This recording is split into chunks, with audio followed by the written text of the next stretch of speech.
प्रिय छात्रों, आज हम 10th क्लास के बच्चों के लिए निर्देशांक ज्यामिति का थर्ड पार्ट लेकर के उपस्थित हैं। तो चलिए स्टार्ट करते हैं निर्देशांक ज्यामिति का थर्ड पार्ट।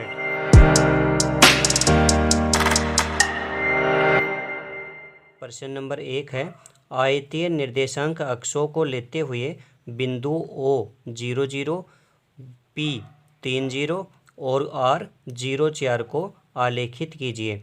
यानी आपको बिंदु O 00, P 30 और R 04 को ग्राफ के अंदर आलेखित करना है।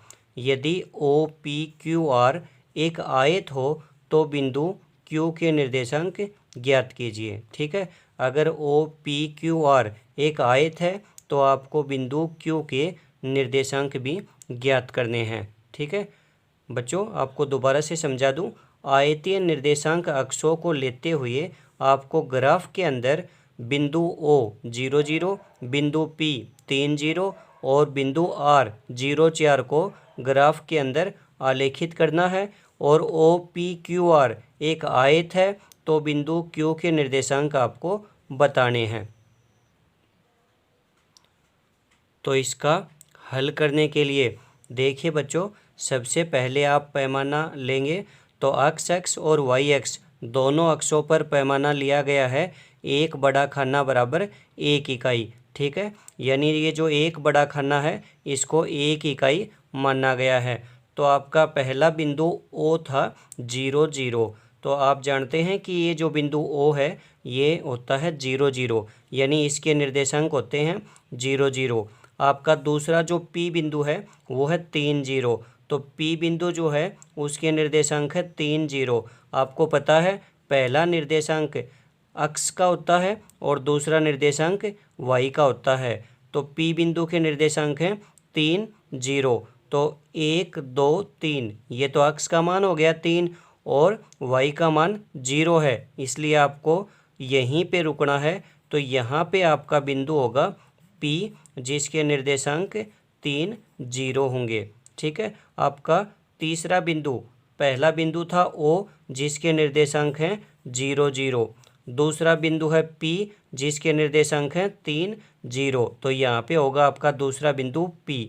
और आपका तीसरा बिंदु है R जिसके निर्देशांक हैं 0 4 0 4, यानी x का मान 0 है तो आपको दाएं या बाएं नहीं चलना, x पे आपको नहीं चलना है। और y का मान है 4, तो 1 2 3 4, तो यहाँ पे आपका बिंदु होगा R जिसके निर्देशांक होंगे 0 4। ठीक है, R बिंदु के निर्देशांक हैं 0 4, यानी आपको x पे दाएं या बाएं नहीं चलना है, केवल आपको y अक्ष पे चलना है 4 तक।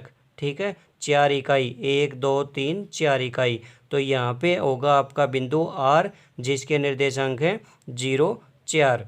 ठीक है, उसके बाद आपका चौथा बिंदु जो है वो देखिए क्या है, OPQR एक आयत बताई गई थी आपको, OP और यहाँ पे होगा आपका Q और R, OPQR एक आयत बताई गई है। तो देखिए OP और Q मैं इनको मिला देता हूँ, तो इनको मिलाने से और देखिए एक आयत बनेगी OPQR।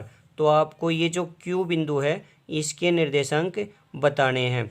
तो देखिए स्टूडेंट्स, ये Q बिंदु है, यहाँ तक पूछने के लिए आपको क्या करना पड़ेगा, आप यहाँ से स्टार्ट करते हैं तो Q बिंदु पर पहुँचने के लिए आपको x अक्ष पे और दाईं साइड में चलना पड़ेगा। कितना इकाई चलना पड़ेगा, 1 2 3 इकाई चलना पड़ेगा।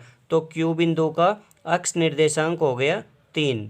ठीक है, Q बिंदु का अक्ष निर्देशांक हो गया 3, क्योंकि आपको x अक्ष पे दाईं तरफ 3 इकाई चलना पड़ेगा, इसलिए Q बिंदु का अक्ष निर्देशांक हो गया 3। ठीक है, तो यहाँ से आप चलना स्टार्ट करेंगे तो x अक्ष पे 3 इकाई चलेंगे। उसके बाद y अक्ष पे कितना चलेंगे, 1 2 3 4। ठीक है, y अक्ष पे आप 4 इकाई चलेंगे, इसलिए Q बिंदु का y निर्देशांक हो गया 4।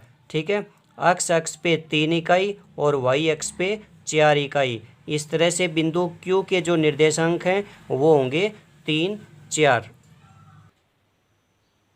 तो ठीक है बच्चों, ये था आपका निर्देशांक ज्यामिति का थर्ड पार्ट। इसके अंदर आपको बिंदु O 0, 0, P 3, 0 और R 0, 4 को ग्राफ के अंदर आलेखित करना था।